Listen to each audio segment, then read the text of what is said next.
पवन sir, मेरा सवाल आपसे ये है, कल कंसल्टेटिव कमेटी एक्सटर्नल अफेयर्स की मीटिंग हुई जिसको खुद विदेश मंत्री ने जो है वो चेयर किया, और ये बात सामने आ रही है कि उस मीटिंग के अंदर जब ये सवाल आया कि राहुल गांधी ने पूछा है कि बताया गया था क्या पाकिस्तान को, तो वहां से उन्होंने ये जवाब दिया कि इस बात को बार बार पूछना और उसको पूछना भी भाई एक तरीके अंदर का अपराध है।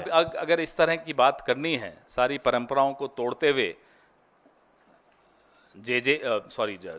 एस जयशंकर ने जो बाहर आकर स्पिन डॉक्टरिंग करने की कोशिश की, अगर हम भी परंपराएं तोड़ने पर आ जाएं तो अंदर उन्होंने क्या बोला था अगर बाहर आ जाए, शक्ल दिखाते फिरेंगे, छिपाते फिरेंगे।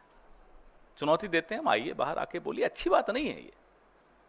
अंदर क्या हुआ अगर हम बताएं कि जयशंकर जी ने अंदर क्या बोला, सरकार में शायद कोई भी मुंह दिखाने के काबिल नहीं रहेगा, लेकिन हम नहीं बोलेंगे क्योंकि हम परंपराएं समझते हैं, कन्वेंशंस का रिस्पेक्ट करते हैं, we respect those conventions. What happened inside if we were to expose, not a single minister in the cabinet will be able to show his face or her face, but we will not do that because we believe in conventions, we respect these democratic conventions. But Mr. Jaishankar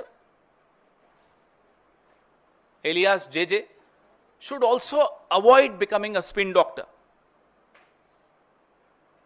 I mean, he is known for a lot of things which he should not be known for. Now, one more addition is that he is also a spin compounder. I wouldn't even say spin doctor.